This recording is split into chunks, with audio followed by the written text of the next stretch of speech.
Welcome to episode 40 of the Critical Fools podcast. It's a big milestone for us as we're, this is the 40th episode. Actually, are we close to about a year ago that we started this pod? Getting up there, right? I thought we started in July, right? That's right, because we had a little delay. It even might have been August. Yeah. So this week we're going to discuss Sorry We Missed You, which is a film directed by Ken Loach. We did his other film, I, Daniel Blake. It came out in 2019. And this film is about a family, a couple. I think the dad's name is Ricky. His wife is Abby, I believe. And then he has a son, Seb, and then Lisa is his daughter.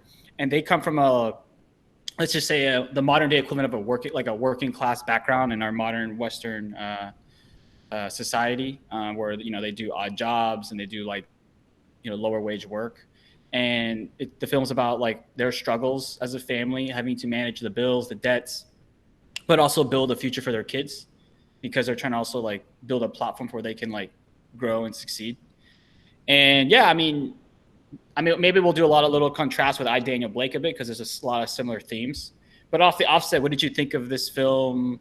Maybe that's a good opening question. What did you think compared to that other one, the 2015 one, I, Daniel Blake? Where did you like the similar things? You like the contrasts, et cetera, et cetera? Go ahead. Yeah, I mean, there were quite a few similar tones. The one thing I will say that was a difference between these two films is, at least with I, Daniel Blake, it was just focused on an older gentleman who was, as I recall, it was just pretty much him by himself, right? And he was going through the retirement age, and he didn't have a lot of family, so he latched on to someone he met while I think he was trying to apply for unemployment insurance or whatever the UK equivalent that we have in the US is.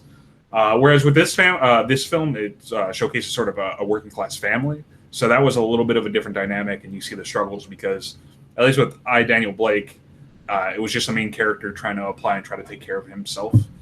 Whereas within this film, you see the worries from the mother and dad about how they're going to make ends meet, and you really see sort of the toll that I guess some of the more, what would you call it, I forgot what would you classify Uber and all of these people as they would say it's not the shared economy.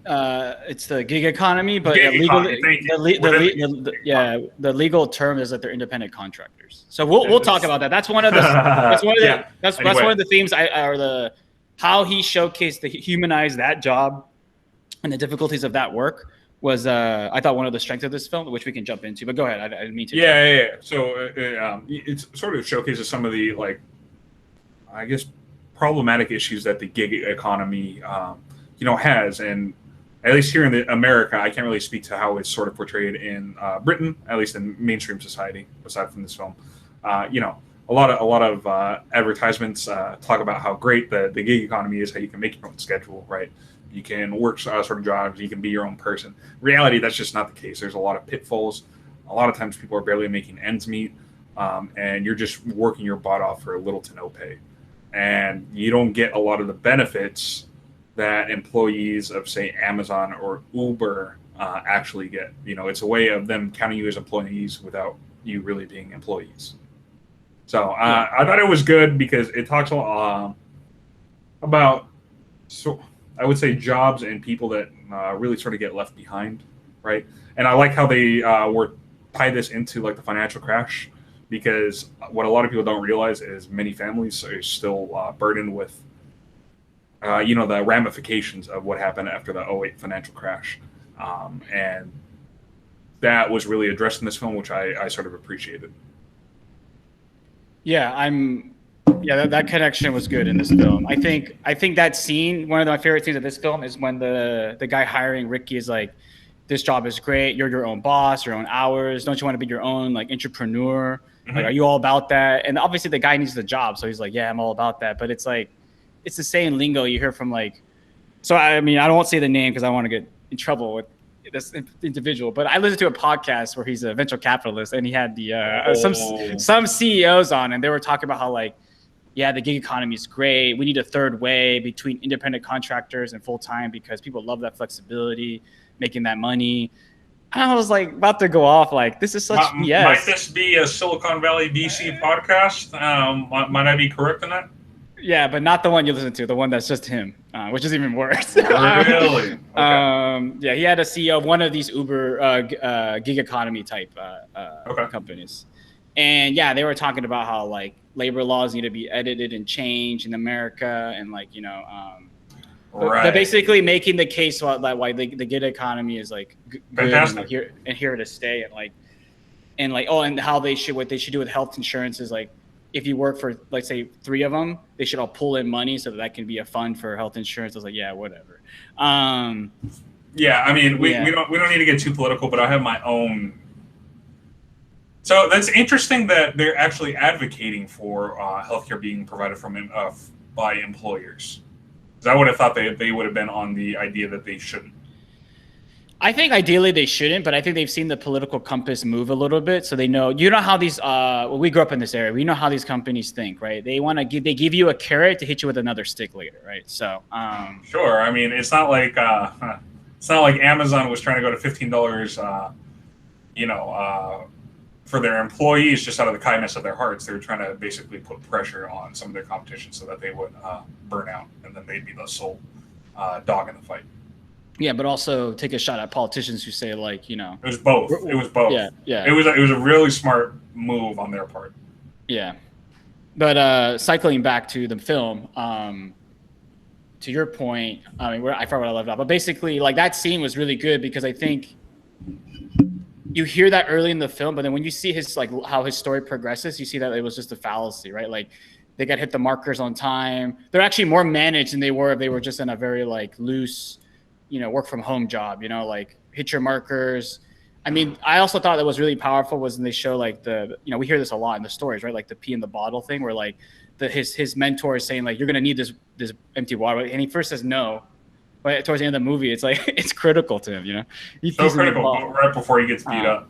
Yeah, which we'll get to. But yeah, like you see that like the film portrays how dehumanizing these jobs are, right? You're just a machine, a cog in the machine to get packages on time, all for this, that same day or 2-day delivery cycle, right? I will say this, like one of the lighter moments in the film before we get to the kids and stuff was like when he was doing like his first routes and he was doing well. He was delivering to that guy. He needed his food, right? Food packet, whatever, his pre-made meals, and he we see how this evolves, right? Before he'll end up just tossing things, but he brings it in and says hi to the guy. He does a little that scene where he does the banter with a Newcastle fan, and he's a Manchester United fan. That was a good one. But you see how like that evolves in the beginning, right? To like how we see him end, where it's like they just get treated. He gets treated like garbage a lot. Yeah. But yeah, what did you think of like? I think this is one of the strengths of the film. Right? What did you think of that aspect of how they show the life, or at least in the UK, the life of a package delivery guy that's always on the clock and has to do the scanner on time all the time, like perfectly. What in what sense? I guess.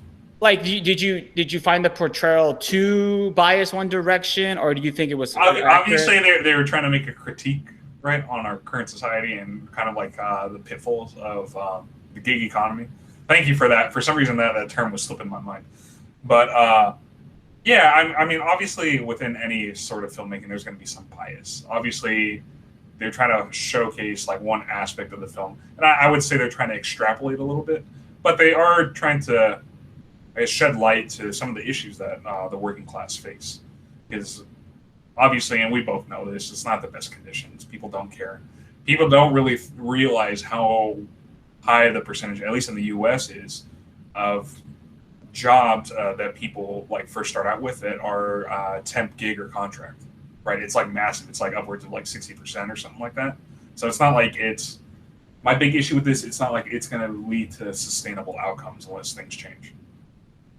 And I think that's kind of what they're highlighting. It's like, this isn't going to churn you out, but eventually, like, and the film doesn't touch upon this, but what happens when all these jobs become automated, right, in the next 50 years? Like, what jobs are people who are more blue collar going to have? I think that's something that no one really wants to address. Yeah. I think, yeah. So I know we focus on Ricky a lot, but what did you think of his wife, Abby, her character, working as a home nurse and the low pay in that field, and like how they have to sell the car so he can buy the van. So we skipped over that detail. What did you think about that? It's brutal. You make sacrifices to make ends meet, and the two parents both really have to. But yeah, I knew a couple people that started off as nursing assistants, and then you're working crazy hours.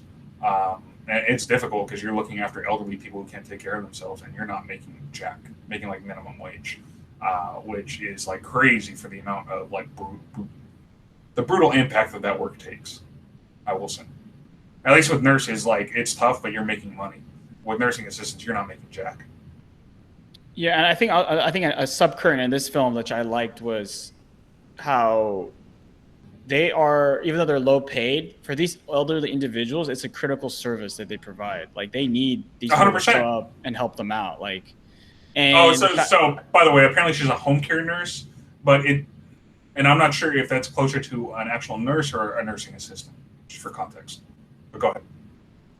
but yeah, yeah. No matter what the proper definition is, like for the amount of pay and the critical service, there might be a mismatch of the value, right? Because like if they can't do the work, these people are like not even eating potentially, you know, or taking care, like, or getting themselves cleaned. Like it's that like kind of critical for that person. Granted, this opens up. I don't think this film was not focused on that, but that opens another door of like conversation around like how we treat elderly in our society, right? We kind of discard them and like and view them as non-productive because they're not, driving, wages and spending, Yeah. and they're, and that's like maybe there's another film we can do that's about that, but Well, I the think other part I liked, and it was a little over the top, right? But sort of really wanted to drive the point across when the wife is talking with one of the people she's taking care of, and sort of going through like her day, like, oh yeah, I gotta go take care of this person and this person, then I have like a 20-minute break to eat lunch, then go to this person, et cetera, et cetera. And she's like, dang, that's a full day. And she's like, whatever happened to the 9 to 5? Kind of like joking. It's like that doesn't really exist for this group of people. So the working class, you're putting in at least 60 hours a week. Yeah, I think a lot of jobs are moving that way. Like I know personally myself, like I don't think I work 9 to 5. Yeah.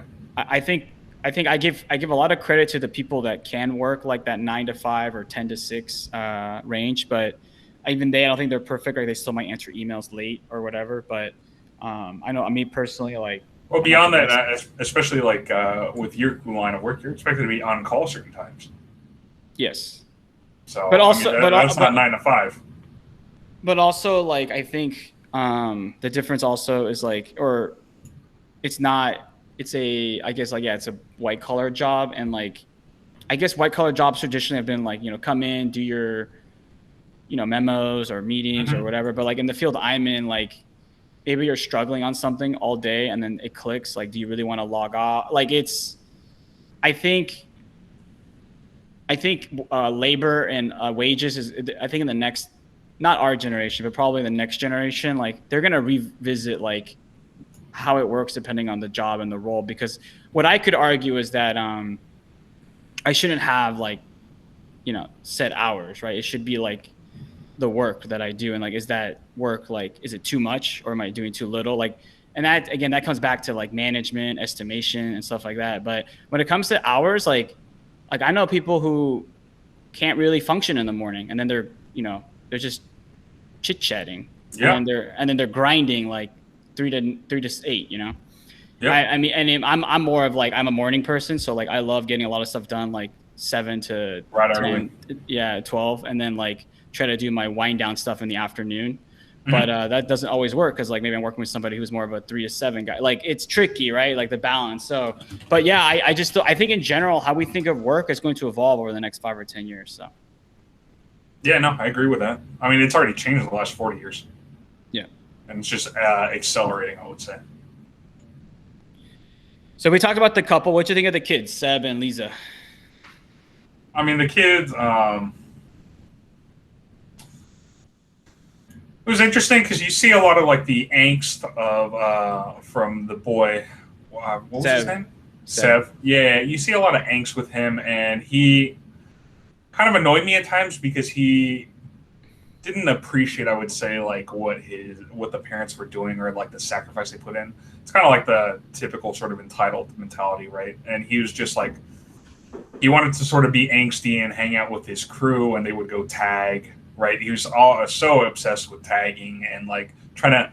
I love this thing. It's like you could tell it's like he felt like he didn't really have an identity, so he found an identity through like this group, and they wanted to come up with their own tagging logo, right? And I forgot what they ended up. It was like a duck, and then he got pissed off because one of the dudes made a better duck than he did. Like, I don't know if you remember that. So it was. I do remember that. It was just interesting because I was like typical like teenage like angst with him, but with the girl, I just felt bad because. Yeah, I mean, you're just not in that great a situation. I think she tried to be as good as she could be for the parents. Yeah, she was more self-aware than Seb. I think how I read Seb was somebody that like this is what happens with a lot of families, including my own, where when money isn't discussed openly, and you like I said, they're poor, but if you look at their like your let's call it like townhouse, they're probably renting and they're probably making it work really like at a tight budget. It doesn't look like they're living in the favelas, right? We just did City of God, and so it's like that hidden poverty, as I've heard many liberals call it. Like they're poor on like when it matters, but like they don't look that poor. So, and at least like with how the film was portrayed to us by Ken Loach, how I read it, and I might be extrapolating too much, but at least what he as a viewer, that's what I got of is that like because I did come from a household like this. That when money's not discussed and you have to kind of insinuate that you're poor, but you don't really know like how poor you are or how, okay, I wasn't that poor, but like how lower middle class you are, you're left with some anxiety because you don't know. And, you know, I know that, you know, even with like my siblings, this was something that they also grappled with. They're like, okay, we know we're not like eating out of the dumpster, but how come we haven't taken a family vacation? We don't ever take family vacations unless it's like a road trip to, you know, Santa Cruz or something like other families that, you know, if people grow up, they become more aware, right? Other families go maybe once a year or every 2 years. We do zero, right? And so I think Seb to me represented like, you know, that, like you said, that angst. And I agree with you because we see the whole picture. We see how much the parents are suffering, but because they don't communicate, I think properly. And this, again, we can go deeper into like, you know, why they don't do that. I think it's a pride and a, you know, they don't want the kids to be anxious about it. But I think Lisa is like more aware, just more intuitively aware. Mm-hmm. But Seb isn't. And he just thinks that like, oh, my dad's just a prick and he's just a hard man. But he's like suffering Ricky, right? So I think it comes back to like, I think one message I take away for our audience, which is limited still, but we have listeners, is that like, I think when you're a parent, I think you have to think about how you want to communicate tougher topics, right? Like why you make the decisions you do, right? Like, even like as a coworker, like as someone who works at a company, I always keep that in mind. Like, I don't want to seem like I'm making a decision just because like, oh, I'm Mr. Chulito, like I'm the boss, right? Like, you know, I'm making a decision because of like, you know, this is the information I have, this is the best I can do, and this is why, right? If you're more transparent, basically my sense is that if Ricky and Abby were a little more transparent with Seb, I think it would have been a little bit different. But as you saw in the movie, they don't really tell him like how bad it is, right? They just insinuate. Sorry, go ahead. No. I mean, you can keep going with that, but I totally agree with you. I think that's an issue with a lot of parents is they don't really communicate that well with their kids over like certain topics. It's more like, well, we'll just leave that sort of unsaid. It's kind of like the unspoken. Yeah, money is a huge one in that sense, at least what I've seen. Money, and then usually money or like deeper. Well, part of it is also that you don't want to burden your kids with that kind of stuff because that's like adult things and you just want your kids to be kids. That's true. But I think where they mess up is like Seb's clearly like a teenager and maybe it's growing up too fast. But like he doesn't look like he's in like Lisa looks like when she gets a teenager, she'll be able to connect the dots. It looks like Seb just couldn't. But like, because some kids can, like, you know, and some kids won't be able to. But like, I think like you're putting a lot of pressure down on your kid to like connect the dots then, right? Like, oh, like we actually are like really poor. Like we can't afford another car. Or even if our car breaks down, we don't have the money to put a repair in. Right? That's what happens with Ricky, right? The van gets destroyed. We're skipping around a little bit because it's like a big topic, right? The van gets destroyed. He gets beat up. He doesn't have health insurance, right? He's actually told that he owes money and they don't have the money. For the scanner. Yeah. So that's my whole point about like people live in this, like I said, I'm gonna use the term again, hidden poverty, where if they have a medical emergency, they have a job loss, they don't even have enough money to cover probably that week's groceries. So like I think this film portrays that, and I think through Seb you see that like he doesn't get it, right? Like you said, I was frustrated too. I was like, man, you don't understand that you're like, your dad is like, if he dies tomorrow, you're done. Like you're probably working, forget college. They're trying to sacrifice everything to get you there, right? You're probably just going to like get the first job at the shipyard, man. Oh yeah, whatever you can get. Yeah. Even working at local gas station, wherever you can get employment. Unfortunately, yeah, it was sort of the sad reality, and it's just something. He just struck me as too entitled. Yeah, and I think that's by design. I get it. He's a kid, right? But at the same point, I was like, dude, you got to realize you're not living in Buckingham Palace, bro. And because I respect the director a lot, I think he was going for that nuance of like, if a kid is not aware, he acts like as if he's richer than he is, right? Because I think a lot of his antics could have been stamped out if there was actual communication, right? Because even then, how his dad interacts with him is a very like old school, macho way, right? Like, So out of curiosity, I know we've kind of touched upon this, and this is sort of speaking to some of the topics within the film, not necessarily the film itself. Do you think the gig economy is sustainable? Oh, wow, really? Wow, okay, dude. What other heavy hitters you have for me today, dude? My opinion on the gig economy is that it's not sustainable if the goal is to have like the hyper efficient markets, right? It's sustainable if there's another cushion, right? So if there's UBI, it's sustainable, right? So, so there's some kind of threshold, right? It can't be unemployment insurance. We don't have universal health care in this country, so it's not that. But there has to be. So out of curiosity, would you say just UBI, or would you also advocate for universal health care? I think if we're gonna have a true gig economy where like the goal is gonna be wages to like to keep dropping them, then there has to be another support structure going up, and I think it's gonna have to be UBI and healthcare. And I think what's gonna have to happen is these companies will have to be taxed. I mean, what these gig economy companies don't get, because they think that what they're gonna get is, we're gonna get wages to super efficient levels of low. We're gonna pay the designers and artists at the top, and then we're gonna reap all shareholder profits. Yeah. You get rich, and maybe you go to like live in the Bezos Blue Origin. Everybody else is in slums. Yeah, everybody else is in slums. You think people are going to put up with that? I'm not saying I'm not advocating for the destruction of our civilization, but normal, reasonable people are going to be like, I'm sorry, if that's the trend, then we're going to have to tax and provide a support structure, which is the whole point of the welfare state, is like they're the backdrop so that people don't end up in slums, right? I have issues with how the welfare system is maybe distributed, but the concept itself 100%. Makes sense if you're going to be in this hyper-capitalistic society, because if you leave capitalism as its own, I already know what it does. It's wages to zero, and you're working for nothing because the guy in Nicaragua is going to work for like less. So it's like, it's a race to the bottom unless you are the property owner. I mean, Karl Marx said this very well. I mean, the one thing he doesn't get anything right with a solution, but the one thing he critiques very well is that if you leave this unimpeded, it's just wages to zero. If you're a shareholder or property owner, you're wealthy. I know a shareholder property owner guy that's his wealth is all on paper, and he's going to the moon. Mm-hmm. But that's like that. You destroy wages, you destroy labor, and when you destroy labor, in my opinion, you destroy like not just the economy, but you destroy like a fundamental aspect of a society, right? Because even before our hyper-capitalistic age, people were farmers. They were merchants. They made like my great grandfather did upholstery. Like, I mean, these people like I mean, okay, you got me. Okay, what is these? These are trigger questions, dude. Okay, what's your answer to that? It works, right? I mean, no, I totally agree with you, right? I don't think it's sustainable, and I already touched upon this that a crazy high percentage of total jobs, right, in the U.S. are either temp, gig, or contract. I don't remember the exact percentage, but I remember looking at several studies, being like, wow.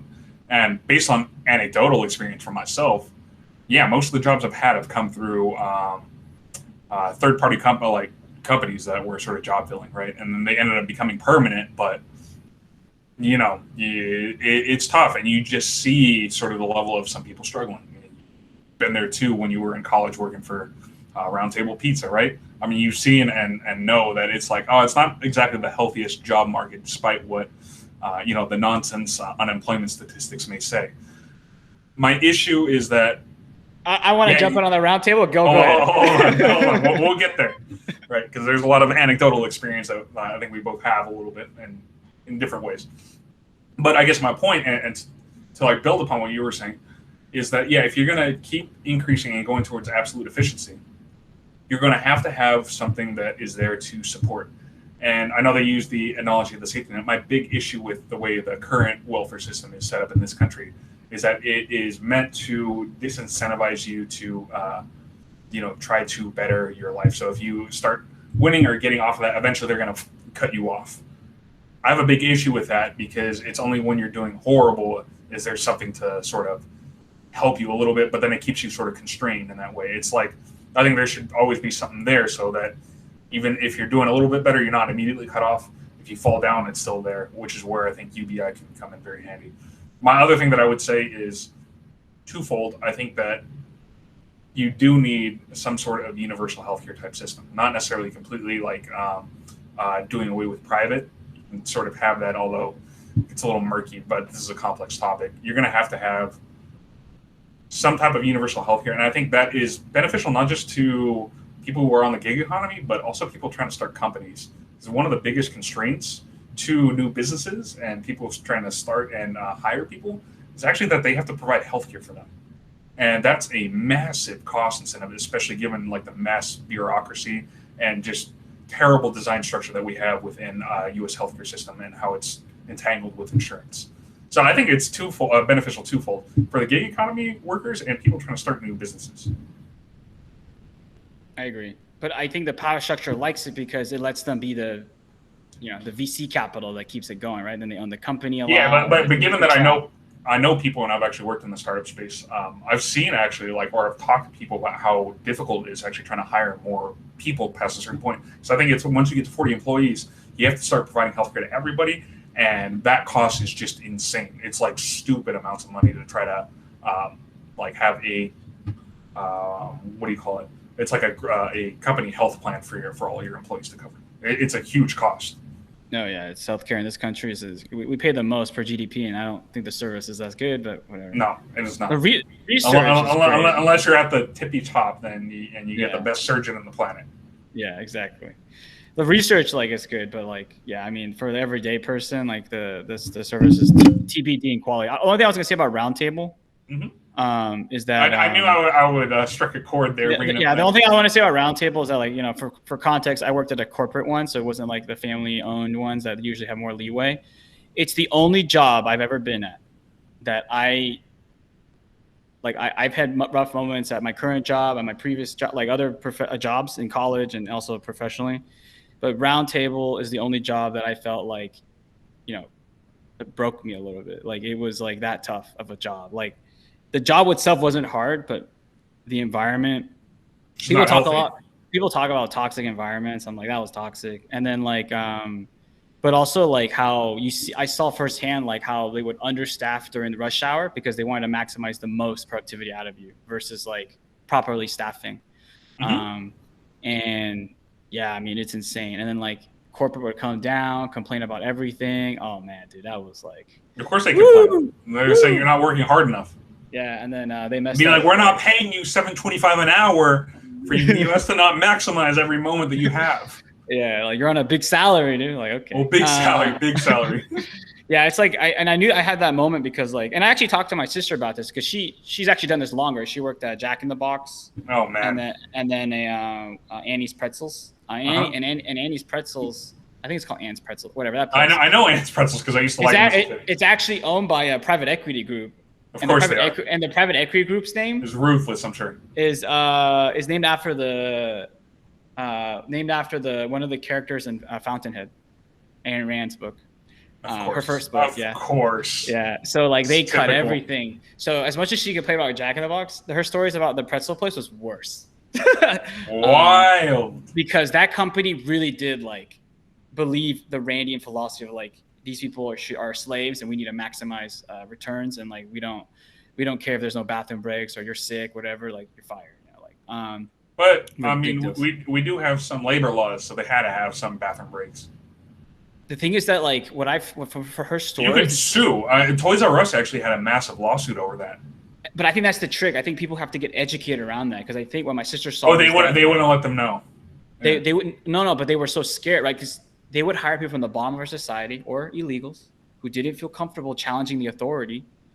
Like my sister was American, right? So when she had a customer like blow up on her, she was just like, I'm not dealing with this. Like she just like walked out, because she's American, she knows that. But she had coworkers that were like didn't feel secure in that sense, and they were like, no, we'll take all this shit, So that's the other thing that's underappreciated about like the undercurrent of our socioeconomic class, whether that's illegal or let's say really bottom of the barrel, like desperate for money, that they put up a lot of stuff that are, to your point, illegal to labor laws, because they're afraid to question the authority, because they feel like if they go, they're going to get deported. There's a culture of fear and stuff that's very wrong. Yeah, because corporations can try to do that, but I remember it was like 10, 11 years ago. I knew someone who was working at Toys R Us, and they were not giving employees bathroom breaks, and it was a massive lawsuit that they lost because of that. Like there were reported emails and stuff like that. So you just gotta. It's unfortunate, right? You gotta be organized, and you'll get it done. But what I saw through my sister's stories is that like a lot of places they abuse like races, and it's sad. Oh, I'm sure they have the legal case. It's just they don't speak well enough English, or they don't have the recourse to even talk to a specialist or somebody who would. I mean, it's tough, right? I mean, even that whole thing with like Amazon, and they were trying to cover up so badly that their employees were peeing in bottles, or their drivers. Right, and Amazon, the great case, because they were even hired that famous firm out of the UK to try to union bust, because they didn't want any organization from their employees. Yeah, I forgot what it's called. Pinkerton. They were very famous back in like the early 1900s. Union busters. Yeah, it's all about that union busting. But yeah, to your point, like my last point, my point about Roundtable is that like that job. My last story is that like that was the one job that I remember looking at my paycheck in my car and feeling absolutely nothing. I just will never forget that moment. Everybody talks about like rough moments in their life, like, oh, I was rejected or broken up, or my family member died. You're like, no, it's Roundtable. No. I mean, those are rough too for me, because those obviously those are different, those are emotional. But as that's like up there in terms of like my career, and also like just a different feeling, because like, okay, maybe you normalize what you're getting paid, but I remember looking at it and going like I'm suffering so much for this. Yeah. Like this is insane. Bro, that's how I found my first job. I mean, I remember my first job. I worked for I'm not going to name the company, but it was a food nutritional analysis and food consulting company. And so I was hired as a chemistry tech for nutritional analysis. And especially with the microbiology side of our company, like there were two girls who like, They were working so hard because they had to work 6 days a week, because they like forced them to work a Saturday or a Sunday, and they had a breakdown because of the work done. And this girl freaked out, and she was throwing like this bacteria growing media plates. Apparently, she trashed. She's like, this place is like horrible. They're treating us like garbage, which they did, and they're like, they don't view us as like. She had a whole rant. I remember like seeing the lab, and it was just trashed. And needless to say, she quit. But yeah, it just. Like, there's a lot of places that just are not healthy environments, especially for the pay that you get. Yeah, I can't even disagree with that, because that's yeah. Yeah, I remember. Crazy. And then at that same job we all got laid off because we're sold off to a private equity firm. Private equity. So that was fun. Yeah, they were based out of Chicago. Private equity guys. I can have an old. Yeah, I'll never forget that. That was such a surreal day. We got called in for like an impromptu emergency meeting. Bunch of 5 dudes in suits, all white dudes, and I was just like, oh. And we had a feeling we got bought out, and lo and behold, yep. Oh, this is like the Office Space movie, right? Where like they bring in the experts, I mean, it's a different scenario. It wasn't experts. It was like they were actually members, like board members of the private equity firm. Yeah, I mean, they're like, yeah, we're. They're like. So they gave a massive presentation for 45 minutes, and they're like, yeah, and they slipped it in. We're planning on moving all the nutritional analysis and microbiology work over to our 3 labs in the Midwest, in Michigan, Indiana, and Madison. But they slipped that in, like, within a fraction of a second, like that little line. Finished the presentation, one of the managers raising the hand. Did I hear you correctly? Are we all getting laid off if we don't move? And they're like, yeah, pretty much. And so we were like, and it pissed everyone off. And I didn't care. I was planning on quitting, but I stayed for severance. because they announced the severance structure plan. So I was like, all right, I hang around for another 4 months. Like, yeah, it is what it is. But like some other people were just pissed, right? They had families. Some people had worked there for 20, 25 years. I remember my project manager, she's like, yeah, this is the only job I've ever had. She's worked there for like 18 years, like right out of college. So I was like, damn, like it hit those people way more than it did even me. Yeah, if you're a younger viewer of our pod, the one lesson I'll share with my career is that like companies will often throw you like, oh, a future promotion or a raise as a carrot or equity or something like that. At the end of the day, you have to have the same mentality they have of you, or like the gig economy has of their workers, that you have more benefits, fortunately, but you have to view it as like you're an like independent contractor. Like people, I think it makes sense. You get comfortable. And I've heard the line even where in my career where like, oh, like I make more, like partly I like the attitude like, oh, I don't need more money, I make more than enough, I just don't want to get fired. But the issue I have with that mentality is that in our current system, that gets you on the chopping block quick when, like you said, private equity comes in, or there's a reorg, which they all love to say, and then you're like out because you're like the guy that's like too comfortable, right? So like I've told this to like younger peers that I know, that like at the end of the day, the biggest advocate of your career and yourself is you. And you gotta like, if you feel like you're not, like, even if you're making good money and you feel like you're not growing in skills that keep you employed, because that's the thing too, is that like people leave their jobs after 20 years. They're like, wow, I can't get employed. Like I didn't know that only companies are hiring XYZ now. We didn't use XYZ, right? And then they're like having to like make their case that their experience, they'll be able to catch up. But companies want you there for day one. Like yeah, there's some learning curve, but like they want you to be productive as soon as possible. So there really isn't even to a degree a culture of like mentorship or learning. Like it's kind of like that's pushed to you in your off hours. Like again, I can go on about this in my own field, but I do think that like this is why I see a lot of people leave this space by the time they're 35, because you can make a lot of money at the space I'm working, not to disclose it, but by 35 or even 40, because like, can you really do that when you're trying to balance like other things in your life? Like not really. And the people who are able to, like they are able to keep balance, they're the first ones that I know companies are going to be like, you're out of here. Like you haven't really evolved your skills in 4 years. Sorry, bye.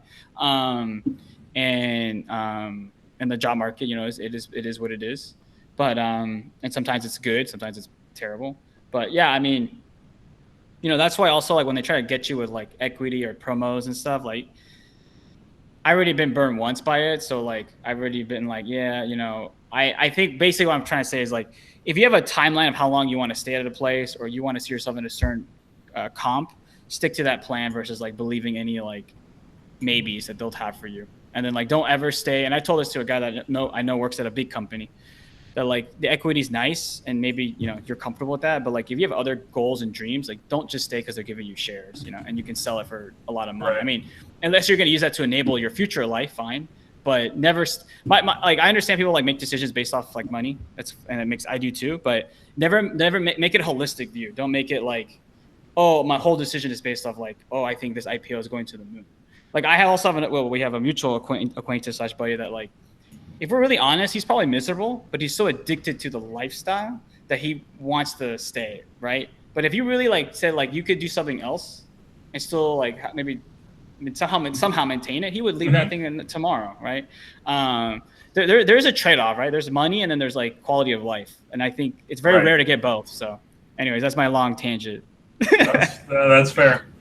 Yeah, sorry, we kind of went sidetracked. Yeah, I want to get back towards the last third of the movie, but go ahead. No, I'll let you go ahead. I was like, sorry for sidetracking. That's all. Yeah, so I think we jumped around. We didn't cover all the plot points, but I don't think that's important for this film. I do want to talk about the final third, because I think that was like the most powerful, right? When he gets hurt, goes to the hospital, which we said a little bit.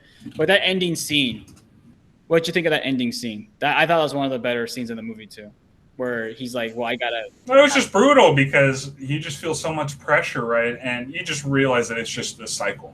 Right, he's just further in debt, doesn't really see a way out, so he just has to keep going back to work. That's pretty much what it is, despite him being treated like garbage, like no one giving him an opportunity.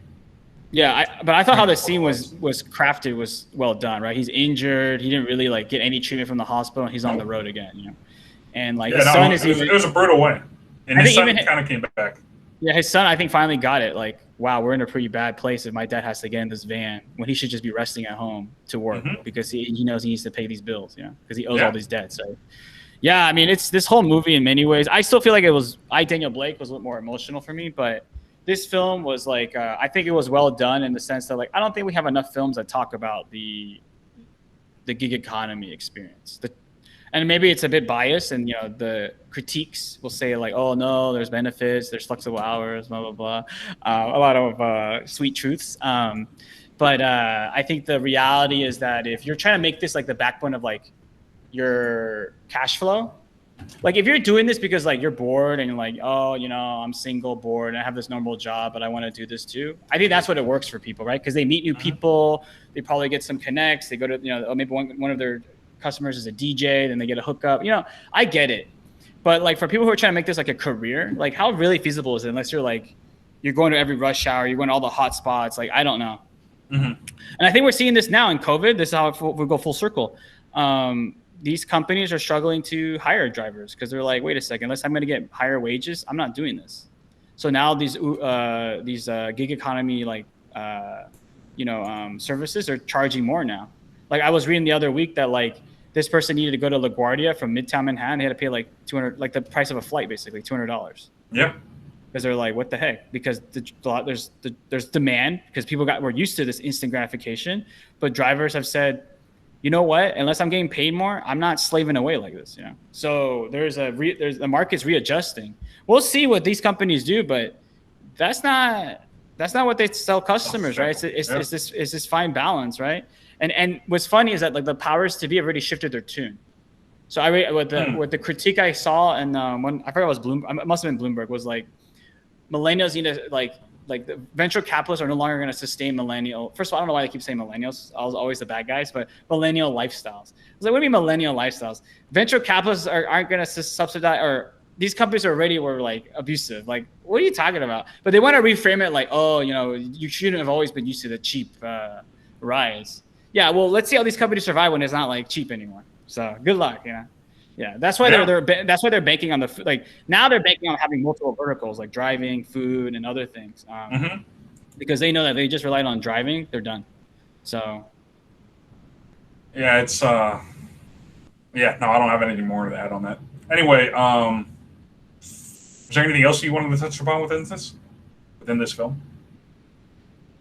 I guess a side story on this film was that Seb was like interested in that other. There was a mini romance. Oh, that girl. Yeah. Who ended up leaving? Yeah. What did you think? I thought it was like meaningless to have it in there. Was that supposed to humanize Seb? I was just like, this movie's so heavy. We really have this in here. Like I was like kind of disappointed. Go ahead. I suppose. Yeah, I know what you were talking about because she's like, yeah, I'm taking off, and I honestly don't know what the point of that part was. The only I was, and I think I might be reaching here. The only thing I could think of is that like Ken Loach was trying to portray how like because jobs are so fragile, you lose a lot of community connections because their parents or their relatives have to move from place to place to find work.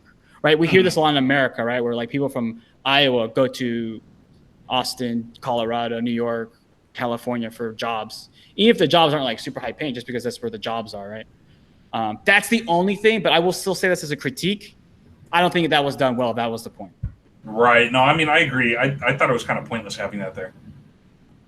But I'm trying to think of any other small scenes, but I think I wasn't really too bothered with the tagging and like the police. I was like, whatever. No, it was kind of like that's just angst. I mean, tagging is a big part of groups of kids that are kind of like marginalized. I would say. Yeah, I did think that the package delivery boss was a prick, but I think he was just a jerk. I mean, that's what he was meant to be, sort of the hard Mr. Efficiency man. Yeah, the reigning philosophy personified. I love how he says, like, you could be me one day. I'm like, okay, dude. Oh, man, that just reminds me of that Tim Dillon rant when he's talking about all the fast food workers who are on strike. And he's like, why? And it was pure satire when he was giving that rant. And he's like, what do these people not get? All these fast food workers going on strike. Don't they know that the CEO of Arby's was a fry cook to begin with? And now look at him. And then he like goes through his resume. He's like, oh, he never worked at Arby's? And he's like, well, that's beyond the point. You can make it as fry cook to CEO. I was just dying when he was giving his little tangent on that. And then he ends up calling Sonic, and they're like, "How much?" He's like, "I'm looking for employment. How much is it?" He's like, "It depends what you do." He's like, "What about for like a cashier, bellhop? There's people who bring." He's like, "They're looking. They're like, it's $5 an hour plus you get to keep your tips." And then they're like calculating. He's like, "All right, let's say you make $600 a month, like with tips." And he's like, "That's 15,000 a year. Why are these people complaining and going on strike?" Yeah. Yeah, he's like, they even give you a burger once in a while. I listen to the same pod, so like I'm laughing because I know what you're talking about, but like, I listen. And he's like, and you even get a burger and a shake once in a while. What's there to complain about? Yeah. Anyway, go on. That was a little satire, but that's I was gonna say we can get into final thoughts and then ratings. So yeah, I mean, I'm ready. This is not a very complicated movie. It's just touches upon the, a lot of commentary when it comes to the working class and the gig economy, really, and how that puts a lot of pressure on people. It really makes them, it dehumanizes them and just puts them as like a number. Like, you need to get this done. We don't care about you or what's going on. Even when he has to go to the that was a sad part that we didn't really touch upon, when he has to go bail his or to go pick his son up because he got kicked out of school. And he's like, "Well, we've all got personal issues. What's your problem? You're not going to do your work." And he's like, "Dude, my kid, unfortunately, takes precedent over my job." He's like, "If you have to find me, you have to find me." And so it was just interesting seeing how this guy couldn't understand. Yeah. But then if he needed, I'm sure if the boss needed to go pick his son up, it'd be no big deal. Yeah, it's all, take it easy, man. Take that afternoon off. Yeah. Yeah. It is what it is.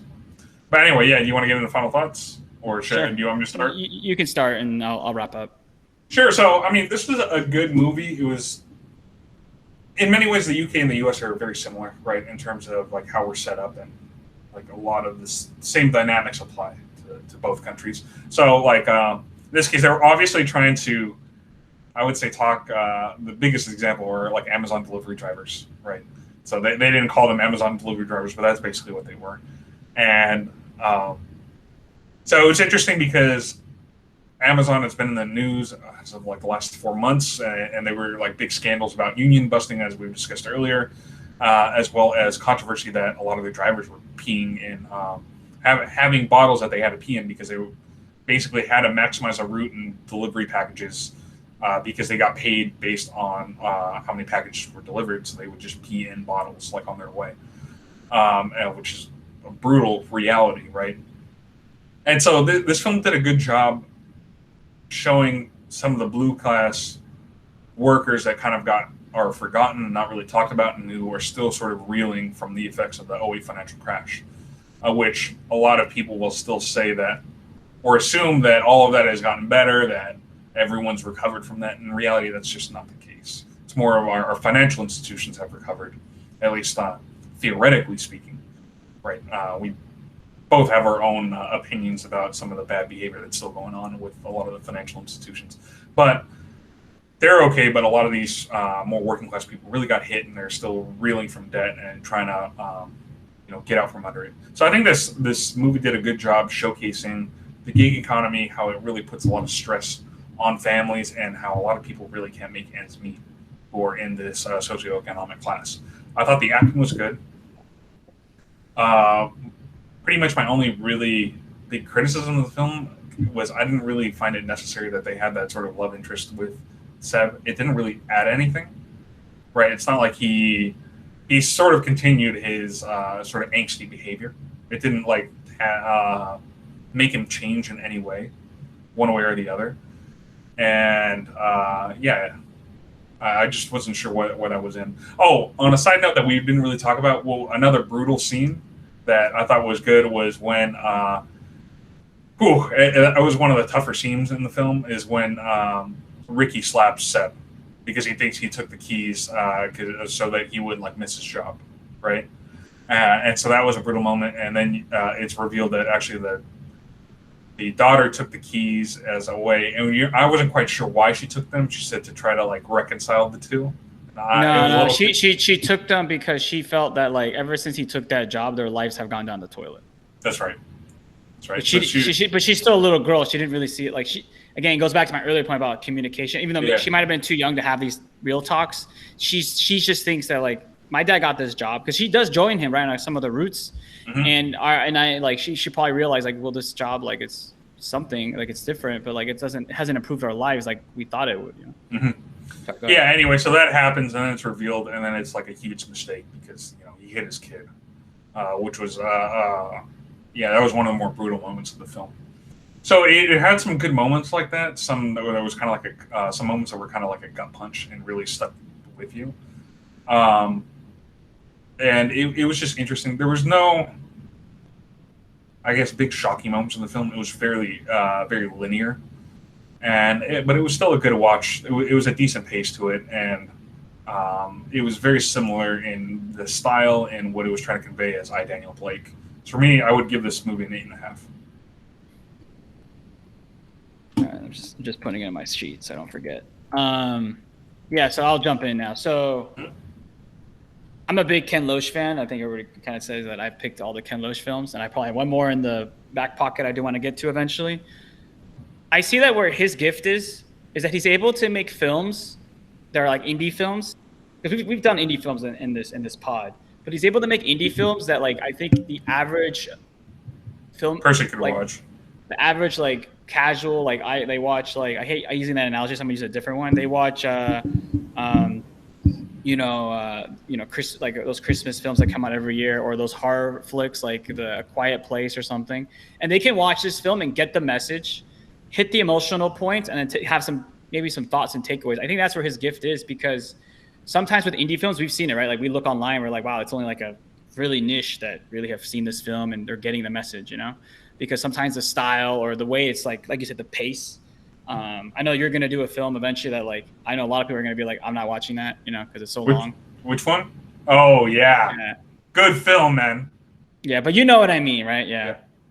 And I think I'm going to appreciate a little bit more how his style is. Now, I will still say that like this film is inferior to I, Daniel Blake, in my opinion, because to your point, the strong scenes didn't hit me the same way as I, Daniel Blake did. I thought those scenes in I, Daniel Blake were like gut punchers, you know, like I had to walk away once. I mean, there's like 2 scenes I walked away in that film. I had to pause and walk away. This one was like, it was tough. Like there were some rough, like emotional scenes, but it didn't hit the same high points. I thought. I did think that how he portrayed package delivery was on the whole accurate, and I think respectful to that profession's difficulties. I think, unfortunately, some of the side plots I thought they were a bit off, especially with Seb and the girl, and then like even Abby. I thought either he should have focused all in on the package delivery driver, or a little bit more on the nursing thing. I thought either one. Like I felt like he was trying to split the thing, and it was kind of like you got the gist, but I think it could have been even a more interesting film. He got deeper into one of them, or elaborated more on the home nurse. But yeah, I agree. Where like this film is solid. It's definitely a watch for people who are, when they, like you said, they're hearing all these headlines. This is a film that can help you humanize those people that you just read the names on articles, you know, or these workers, or these Amazon employees, or these drivers, you know, and why they're like, because I can see as a customer, like, why is my Lyft so expensive now? Well, now you know why, because these are not conditions they really want to work. I mean, granted, they're not like doing the package delivery like this film, but like you get it, right? The hours, the toll on your car, the toll on your body, et cetera, et cetera. So, you know, it's like I said, the cost of labor, right? So yeah, for me, this film was an 8 out of 10. So solid, upper tier, definitely worth the watch. I can see why it got good reception at Cannes.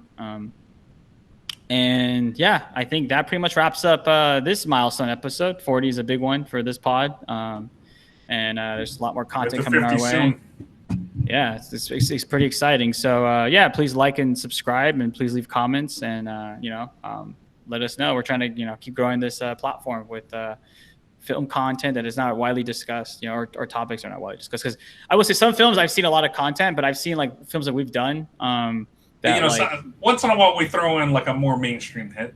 I know Chris was a big fan of The Fault in Our Stars. Yeah, whatever. He's still a little salty. Yeah, but I thought it was good commentary. Yeah. Okay. Yeah, I agree with the commentary, but I'm not trying to watch too many more of those. Okay. You like? Just as a sneak peek, we will be reviewing a film. It was more mainstream back in about 2 decades ago. Almost Famous. I think you enjoyed that film. If I'm No, not next mistaken. week. Next week is Hotel. No, Rwanda. I said eventually. Oh Eventually. yeah, Almost Famous was good. But you know what? It's interesting because I've seen like Almost Famous now, and I've seen some other films that talk about musicians. I have this sense that sometimes like these music movies, they're kind of the same a little bit. Like there's only so much you can portray in like following a music group, you know? Yeah. So. Although that went it was more historical music because it was more around the time of hippie culture. Anyway, Yeah. there's a little teaser. If you have any suggestions as well for movies you'd like us to review, just please go ahead and list them in the comments below, and we'll try to get to them at some point. So anyway, stay tuned to next week. We're out. See ya.